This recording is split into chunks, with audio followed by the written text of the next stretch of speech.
Muito bom, queridos irmãos, que alegria nos reunimos aqui para louvar o nome do Senhor Jesus e para refletirmos na palavra de Deus. E hoje o tema do culto é graça. Nós estamos numa reflexão sobre a graça, cantamos sobre a graça, a maravilhosa graça, porque a graça do Senhor, ela nos move, ela nos transforma, ela nos inspira, ela renova as nossas aspirações, ela renova as nossas convicções e ela tem um poder libertador para cada um de nós. O tema de hoje é do medo à graça, e a nossa proposta é refletirmos sobre o poder da culpa e o poder da graça. Poderíamos afirmar de uma forma mais simplória que a culpa seria uma espécie de oposto da graça, embora a graça seja muito mais do que o antagonismo da culpa.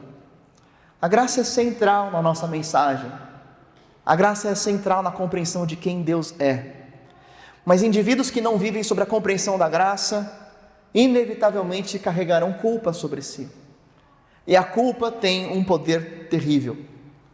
A culpa não resolvida, ela sempre potencializa as nossas ansiedades. Pessoas que têm problemas de culpa, elas também carregam uma ansiedade terrível em seus corações, ansiedades essas que são projetadas nos seus relacionamentos, relacionamentos familiares, relacionamentos interpessoais. A culpa também nos faz precipitados, a culpa às vezes não nos deixa dormir. Estudando para essa mensagem, vi uma ilustração real de uma carta que foi enviada à Receita Federal dos Estados Unidos.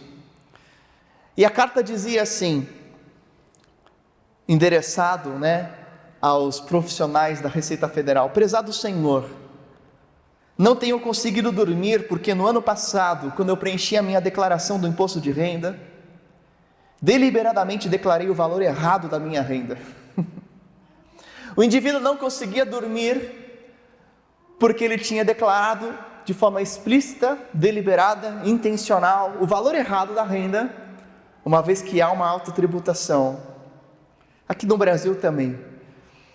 E aí ele declarou errado. E ele continua dizendo assim: eu estou incluindo um cheque de $150. Se mesmo assim eu não conseguir dormir, eu vou enviar o restante depois. Ele estava tentando lidar com a culpa, porque sabia que tinha algo errado, que ele tinha feito algo errado.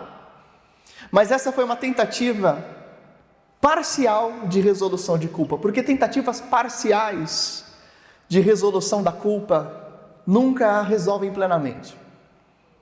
Nunca vão lidar plenamente com esse sentimento de angústia, com esse misto de emoções que está sempre às portas do nosso coração.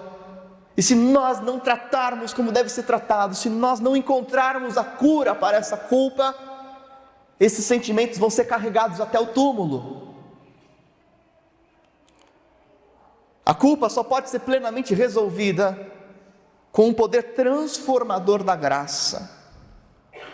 Somente a graça traz solução total para o problema da culpa. Abraham Lincoln afirmou que a maioria das pessoas é aproximadamente tão feliz quanto deseja ser. Não creio que ele era de uma linha do pensamento positivo ou da teologia da confissão positiva, porque isso nem existia à sua época. Mas o que ele quis dizer é que a felicidade está relacionada a uma consciência limpa. Isso abordando sobre um aspecto até mesmo emocional, científico, psicológico em nossos dias atuais. Grande parte dos sintomas depressivos é causado em pessoas que não sabem como lidar com a culpa pessoal e guardam mágoas e rancores e não conseguem se perdoar ou perdoar outras pessoas. Nesse sentido, estas feridas sempre vão ocasionar profundas feridas emocionais. Pessoas que têm dificuldade em perdoar regularmente são aquelas pessoas que têm dificuldade em se sentirem perdoadas, em aceitarem o perdão. E aí existe uma prisão. E nós vemos todas essas reações de culpa, de aprisionamento, de falta de perdão, e também da graça e do poder da graça. Tudo isso acontece no mesmo momento na Bíblia, num reencontro muito especial relatado nas Escrituras, que é o reencontro de José, o segundo reencontro de José com seus irmãos. Lá em Gênesis capítulo 43, a partir do verso 15, Moisés relata, esse reencontro. E nós temos aqui a história de como Moisés reage quando reencontra os seus irmãos e como os irmãos reagem quando se reencontram com José. E aí esses sentimentos de culpa, de opressão, de prisão, eles estão tão latentes que eles ficam expostos, eles são observados claramente aqui nessa narrativa, e ao mesmo tempo José consegue lidar com toda essa questão de forma graciosa. E aqui a gente vai entender então qual é o poder da graça sobre as nossas vidas e sobre os nossos relacionamentos. Vamos ao texto bíblico, Gênesis 43, verso 15. Então, os homens pegaram os presentes de Jacó, o dobro do dinheiro, e partiram com Benjamim. Aqui os irmãos ainda estavam lá, junto com o pai Jacó, antes de irem para o Egito. E chegaram ao Egito e se apresentaram a José. E quando José viu Benjamim com eles, que era o irmão mais novo, disse ao administrador da sua casa: estes homens almoçarão comigo ao meio-dia. Leve-os ao palácio, mate um animal e prepare um grande banquete. E o homem fez conforme José ordenou e os levou ao palácio de José. Esse homem aqui era o mordomo, o administrador. E quando os irmãos viram que estavam sendo levados à casa de José, ficaram apavorados. Olha aqui a situação. O mordomo estava levando os irmãos para um banquete, uma grande refeição, mas os irmãos ficaram apavorados, porque a culpa faz isso. E diz o texto bíblico que eles pensaram assim: é por causa do dinheiro que alguém colocou de volta nos sacos da outra vez que estivemos aqui, disseram uns aos outros. Ele planeja nos acusar de roubo e depois nos prender, nos tornar escravos e tomar nossos jumentos. Eles pensaram o pior possível. É aquela tendência humana ao pessimismo, é levar a lei de Murphy ao extremo. Tudo que pode acontecer de ruim vai acontecer ruim, na pior forma, do pior momento, na pior hora possível. Tem gente que leva a sério, né, essa lei do pessimismo, como uma tentativa de se frustrar menos. Mas eu não vejo que a lei do pessimismo é o caminho bíblico. A palavra de Deus nos orienta para um realismo que não perde as esperanças. Realismo esperançoso. A vida é dura, a vida vai bater em você, você vai enfrentar dificuldades, isso é a vida real. Mas você não precisa perder as esperanças em Deus e nas pessoas por causa disso, amém? José aprendeu o realismo esperançoso. Seus irmãos, com base em Jacó, se acostumaram a um pessimismo carnal. A ideia de que nunca algo bom iria acontecer com eles. E isso era movido pelo sentimento de culpa. Quando nós vamos ao verso 29, nós lemos assim: o que José fez, né? Então José, aí eles entram na casa, José olha para o seu irmão Benjamim, o filho da sua mãe, e perguntou: esse é o irmão mais novo de que vocês me falaram? E disse a Benjamim: Deus seja bondoso com você, meu filho. E muito emocionado por causa do irmão, José saiu depressa da sala, foi para o quarto onde chorou. Você consegue imaginar essa cena? José com todo aquele sentimento preso. José não era um super-humano, ele era um humano normal. E ele tinha todo aquele sentimento entalado na sua garganta. E ele não tinha medo de chorar. Mas ele tinha algo a ensinar para os seus irmãos, então ele vai para o quarto e ele chora copiosamente. E depois de lavar o rosto, voltou mais controlado e ordenou: tragam a comida. E olha o verso 33 agora. E José disse a cada um dos irmãos onde deviam sentar-se, e para espanto deles, colocou-os ao redor da mesa em ordem de idade, do mais velho ao mais novo.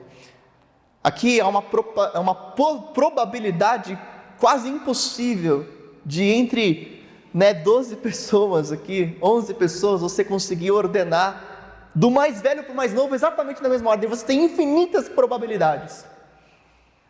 E José fez isso de propósito. Ele falou assim: vou colocar na ordem certinha do mais velho para o mais novo.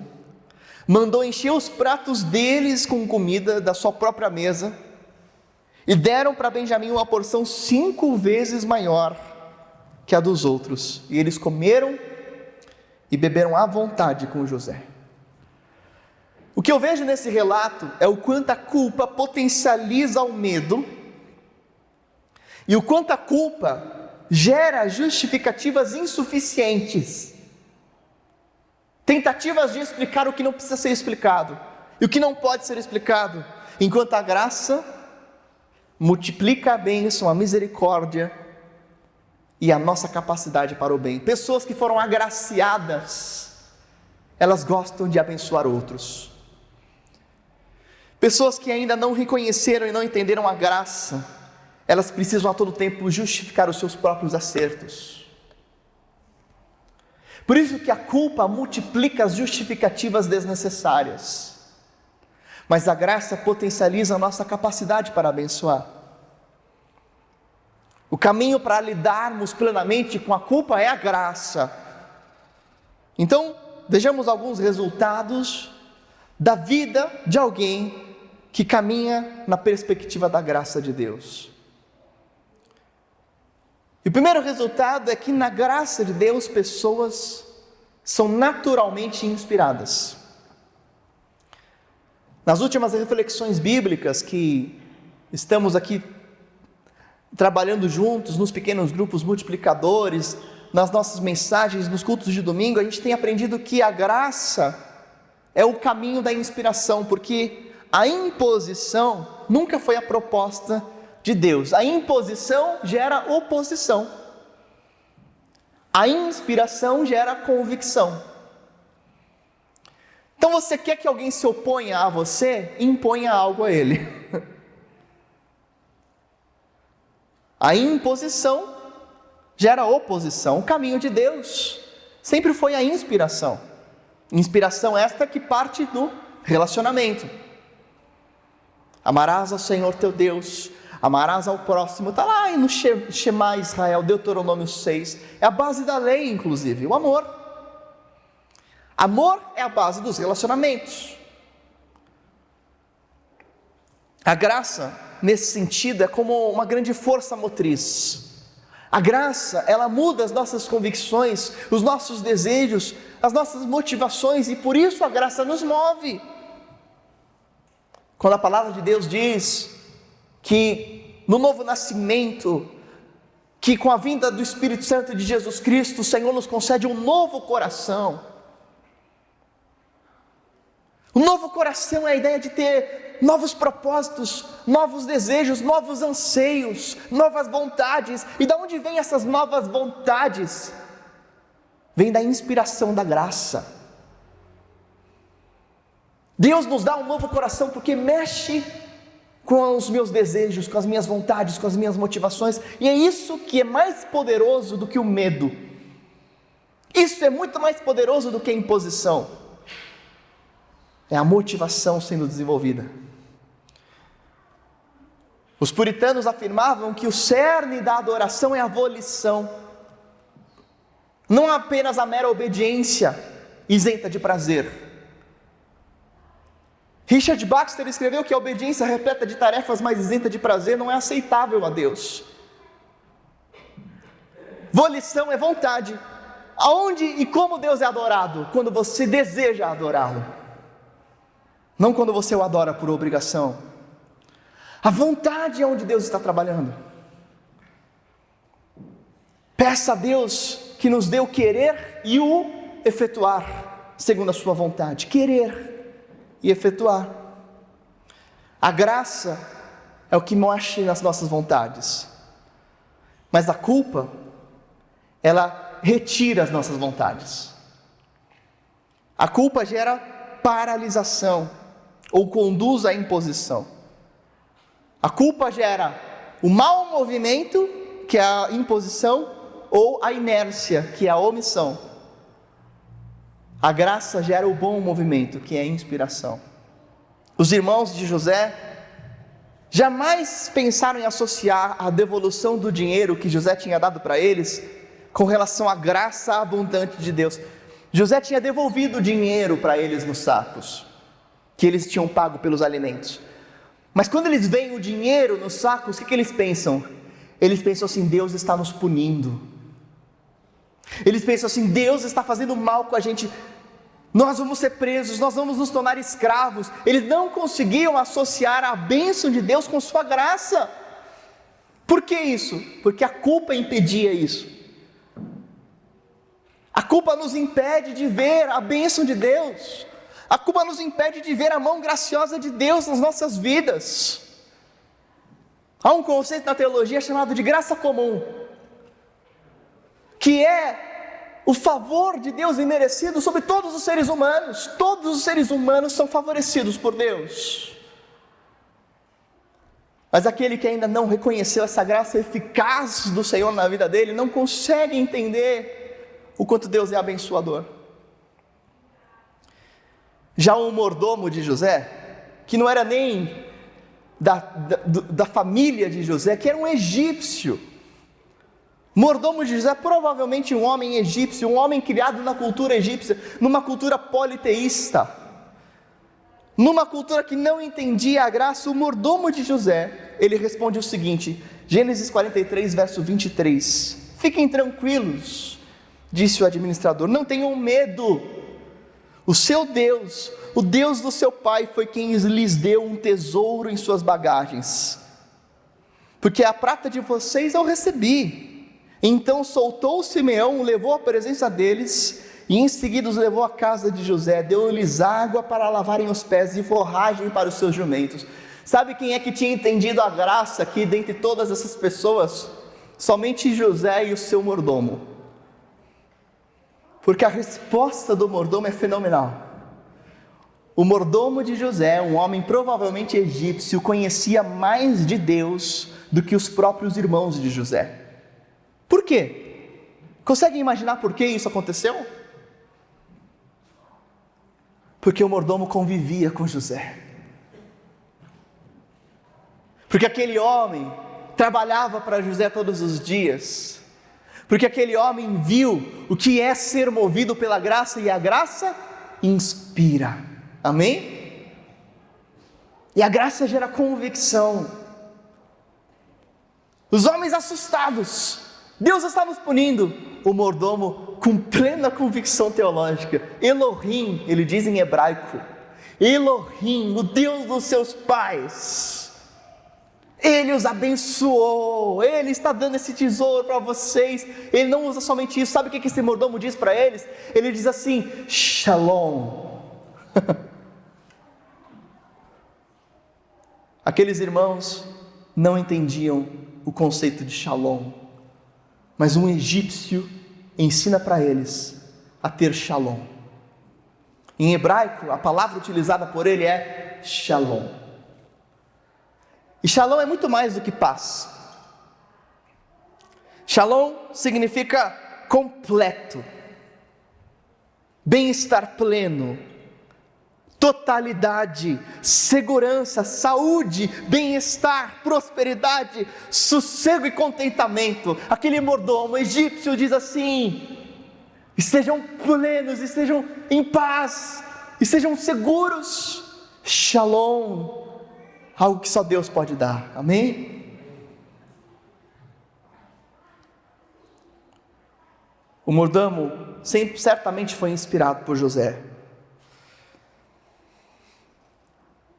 Ele sabia mais de Deus do que todos. E da mesma forma você pode inspirar outros pela uma vida vivida sob a graça, ao invés de contaminar outros com uma projeção da sua culpa. Da mesma forma, precisamos entender que esses sentimentos mal resolvidos em nós vão nos trazer paralisação e autocondenação. Paralisados pela culpa, tinham medo do pior. José, dominado pela graça, planejava o melhor. Agora, segunda reação da graça sobre nós é que na graça, emoções legítimas não são reprimidas. Eu vejo o quanto a graça mexe com todo o nosso ser. Estudamos aqui que o ser humano é um ser tricotômico, criado por Deus com espírito, alma e corpo. Nesse sentido, a graça de Deus restaura todo o nosso ser, porque a minha espiritualidade se torna saudável, mas não apenas ela, as minhas emoções começam a se tornar saudáveis, e como consequência, eu tenho um físico saudável. Obviamente que a enfermidade não é sinal de fraqueza espiritual, muitas vezes é sinal também da graça de Deus sobre nós. Mas o espírito saudável, como diz Provérbios, sustenta o corpo doente. Amém? Na graça, nossas emoções também são desenvolvidas e trabalhadas. A culpa gera emoções incontroláveis. E isso muitas vezes é nítido, mas a graça também gera reações em nossas vidas.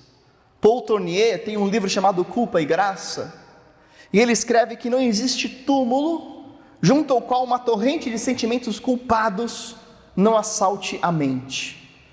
Segundo Paul Tournier, nos momentos em que nós velamos pessoas queridas que morrem, um turbilhão de emoções vem aos corações. Isso é muito comum. Ao longo desses anos de ministério, já pude celebrar muitos casamentos, muitas apresentações de crianças e muitas cerimônias fúnebres. E as mesmas emoções sempre estão presentes nessas circunstâncias. É sempre um momento de vulnerabilidade. É sempre um momento em que as pessoas estão inquietas, ansiosas e muitas vezes no ápice de um sentimento de culpa.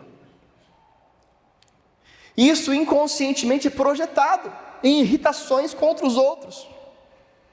Ainda assim, a graça também gera sentimentos profundos,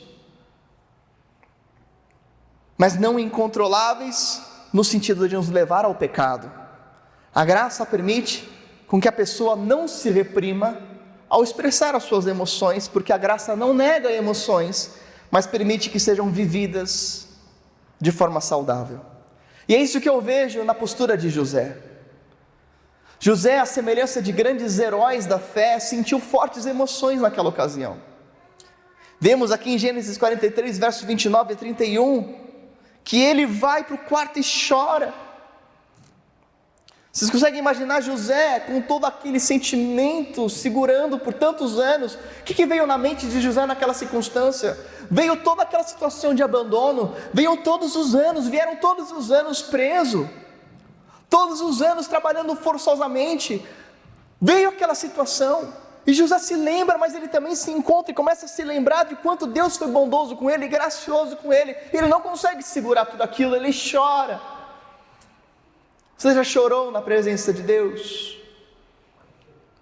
Você já teve essa experiência de chorar de alegria diante do Senhor, ou chorar de emoções profundas diante do Senhor? Nós temos outros grandes exemplos de heróis da fé, que expressavam suas emoções. Moisés, por exemplo, em Números capítulo 11, tem uma reação explosiva, e Moisés é chamado o homem mais manso da terra. Mas a gente vê José extremamente irado diante do peso de conduzir aquele povo. José diz para Deus literalmente o seguinte: não aguento mais, mata-me, Senhor, tira-me daqui, tira a minha angústia. Moisés não aguentava mais o peso daquele estresse de conduzir a população no meio do deserto. Davi também expressou seus sentimentos de forma profunda. Jó, Elias também pediu a morte.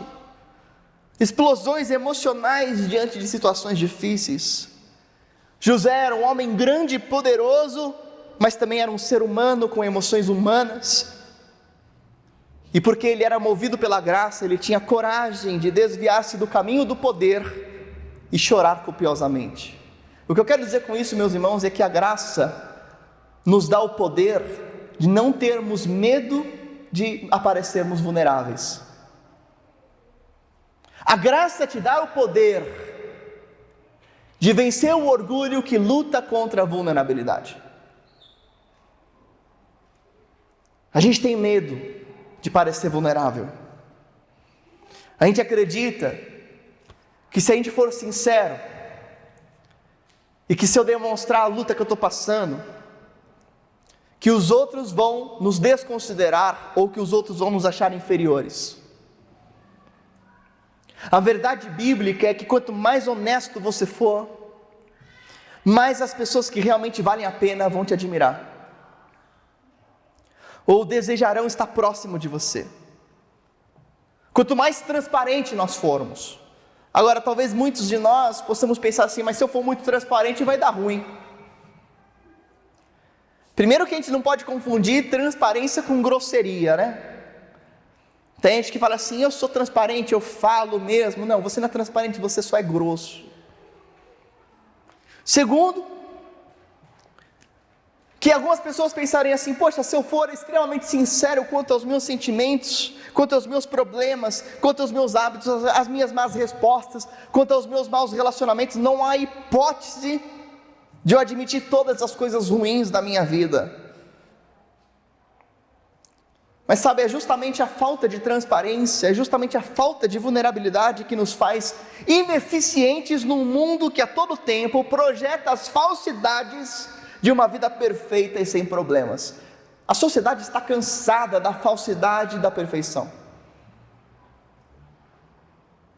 Nós somos a todo tempo hiperexpostos à falsa ideia de que as pessoas são sempre felizes. As redes sociais potencializam isso. E aí a igreja se torna ineficaz, porque ao invés de se comunicar com o mundo que sofre, ela projeta uma falsa imagem triunfalista.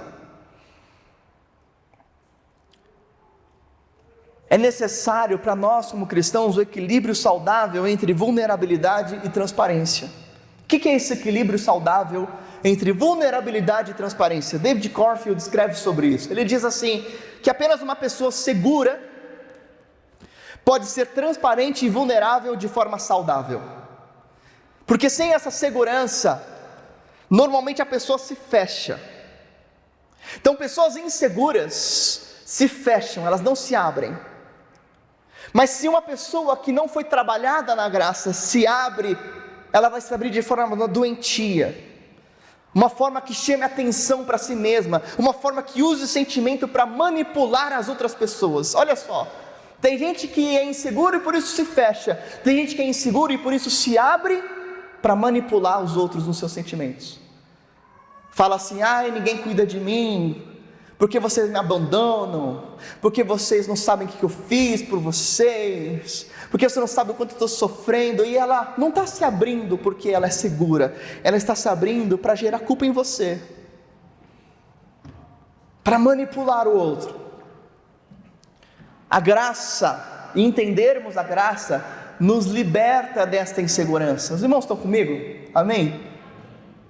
Entendermos a graça nos liberta da necessidade de projetar a culpa no outro, porque eu entendo que eu fui perdoado. Eu não me abro para manipular o outro, eu me abro para ajudar o outro a passar também pelas suas dificuldades. Sabe aquela ideia de que quando você é criança, adolescente, alguém te dá um apelido, né, o bullying? Quanto mais irritado você fica com aquele apelido, mais eles te chamam daquilo, não é? Agora experimenta fazer o contrário. Alguém te chama de alguma coisa e você fala assim: é isso mesmo, eu sou assim mesmo. Perdeu a graça. Por que perde a graça? Porque a pessoa demonstra que sabe lidar com aquilo, e aquilo deixa de ser um poder sobre ela. A transparência nos liberta dos domínios da nossa culpa. É por isso que Tiago capítulo 5 diz: confessem os vossos pecados uns aos outros para serem curados. Porque há um poder tremendo na transparência, em saúde e em segurança. É o poder da libertação do domínio do monstro chamado culpa. Como afirma Derrat Lewis, no nosso medo de expor vulnerabilidades, nós não conseguimos demonstrar ao mundo as nossas próprias feridas. Olha só, as pessoas não estão buscando perfeição, as pessoas buscam quem possa lidar com as próprias imperfeições de uma forma saudável. As pessoas estão à procura de alguém que reconheça as próprias lutas, imperfeições e fraquezas, mas saiba lidar com isso de forma saudável. E o nosso dever como igreja é demonstrarmos como nós, que também somos pessoas feridas, nós também conseguimos agir de forma prática e saudável na dependência de um Deus que é perfeito. O caminho não é fingirmos que não temos problemas, é mostrarmos como todos nós que somos feridos e quebrados, dependemos e caminhamos na graça de um Deus perfeito. Amém? E na graça, por fim, a superabundância de generosidade. Então veja, a graça não reprime emoções saudáveis. A graça, ela inspira pessoas naturalmente. E a graça nos faz superabundantemente generosos. É isso que a gente vê em Gênesis 43, versos 33 e 34. José faz um banquete para os seus irmãos e dá uma porção quíntupla para Benjamim, 5 vezes maior. Você consegue imaginar isso? Benjamim era o mais novinho, e eu imagino Benjamim bem magrinho assim, sabe? Aí tá todos os irmãos mais velhos comendo, do mais velho ao mais novo. Aí chega no prato de Benjamim e vem 5 coxas de frango, né? Vem 5 croquetes, 5 porções enormes de macarronada. E Benjamim olha para tudo isso e fala assim: que vocês estão de brincadeira, né? Eu sou magrinho, mas não é para tanto, né? E por que José faz isso? Ele está demonstrando uma reação natural de um irmão reencontrar um outro irmão do mesmo pai e mesma mãe. É compreensível, né? Benjamim era o único irmão chamado irmão germano. O que é o irmão germano? É o irmão de mesmo pai e mesma mãe, porque os outros irmãos eram irmãos só de pai, de outras mães. Mas Benjamim era o único irmão de pai e mãe. E era o irmão mais novinho, era o que ficou no lugar dele quando José foi vendido. Então é uma reação natural de um irmão mais velho, mas também José estava demonstrando com isso o quanto a graça, o perdão, nos libera para abençoar, nos libera para a generosidade. E o que isso causou naqueles irmãos? Ele não foi generoso só com Benjamim, ele serviu uma grande refeição para todos. Mas o que isso causou neles? O que estava acontecendo? Quando aqueles irmãos chegam na casa de José, eles chegam morrendo de medo. Esse egípcio vai nos escravizar, esse egípcio vai nos torturar, esse egípcio vai nos acusar de roubo. Mas quando José é generoso, eles ficam à vontade. Eles começam a comer, a beber, a se divertir, eles se sentem em casa, literalmente, porque José faz questão de colocar do mais velho ao mais novo. Porque provavelmente era assim que eles se sentavam em casa. José quer fazer com que aqueles irmãos se sintam à vontade. José quer fazer com que aquelas pessoas se sintam acolhidas. Aquelas pessoas, os mesmos que venderam ele como escravo. Os mesmos que abandonaram José no poço. Os mesmos que acreditavam que poderiam fingir que José não existia. Esses mesmos que tinham sido os causadores dos maiores traumas emocionais na vida de José, eram esses que agora estavam sendo acolhidos, amados, recebidos à vontade na casa de José. Sabe por que José fez isso? Porque ele era um super-homem? Não. Porque ele valorizou mais a graça. Por causa da graça. Pelo poder da graça, porque ele olhou para a graça de Deus, ele falou assim: Deus me deu tudo o que eu não merecia, e a graça nos faz fazer o mesmo com os outros. Aqueles irmãos que estavam com medo, tanto medo a ponto de tentar se explicar para um estranho. Imagina que eles viram um mordomo, eles nem conheciam o egípcio, e já começaram a se explicar para o egípcio: olha, não foi nós não, não fomos nós não, isso aqui apareceu, nem sabemos como é que foi. Eles nem conheciam o mordomo e querem se explicar para o mordomo. Tanto era o tamanho, era o medo deles. Agora eles estão à vontade. O medo foi substituído pela graça, e o responsável por isso foi Deus através de José.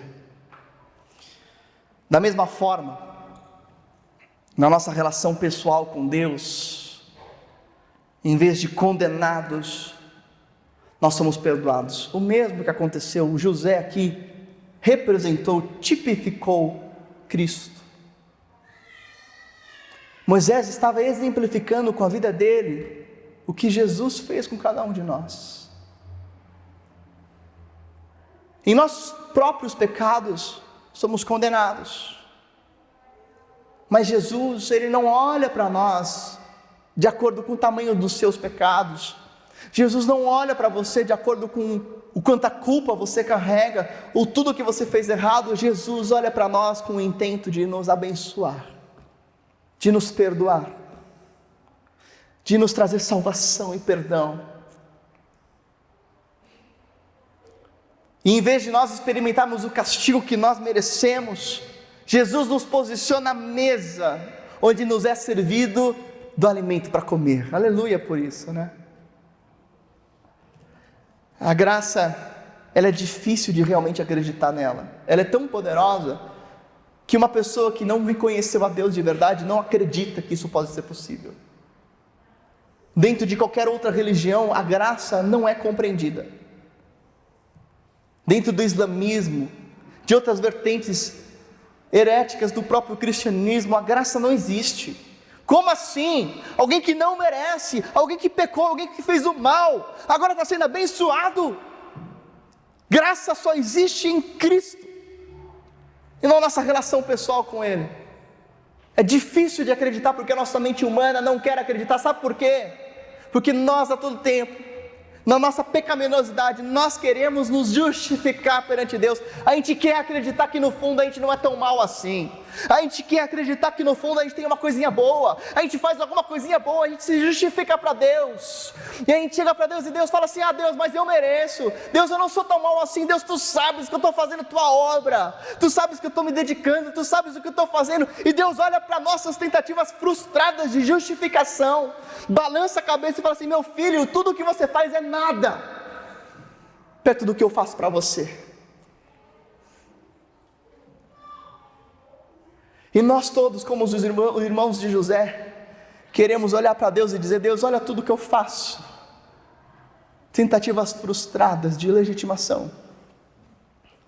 E Deus olha para nós e fala assim: meu filho, eu quero mais te abençoar do que entender as suas justificativas. Graças a Ele por isso.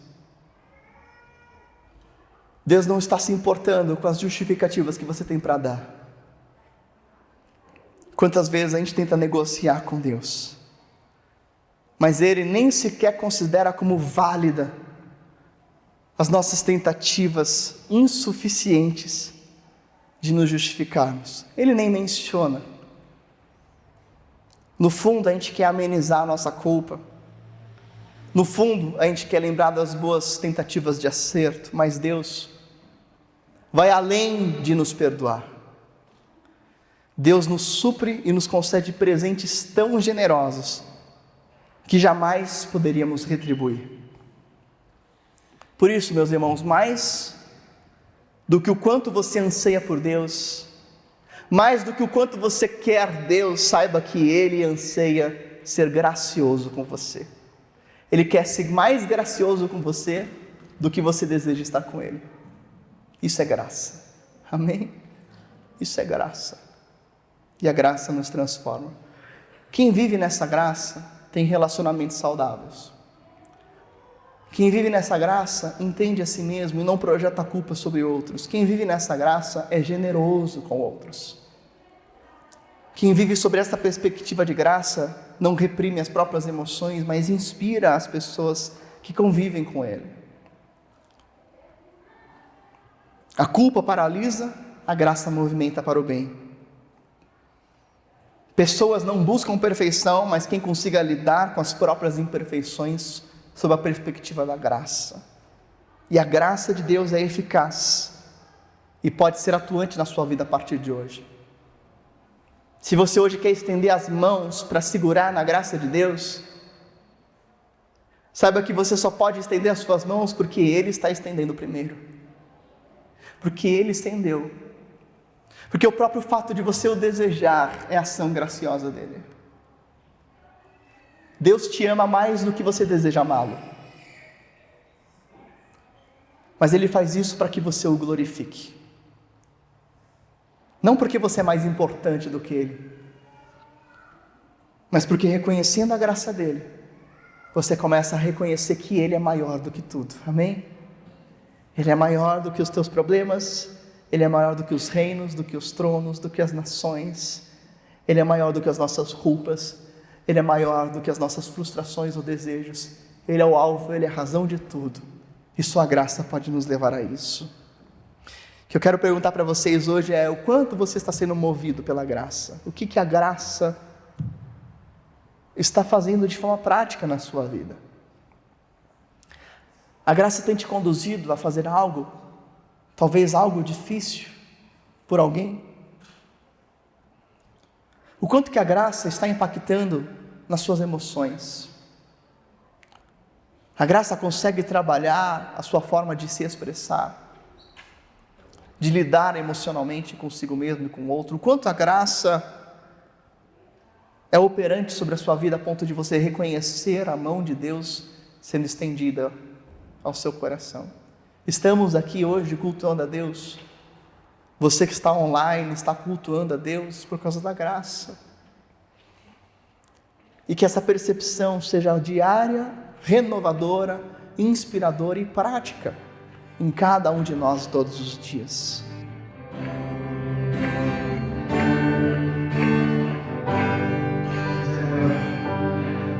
Aqui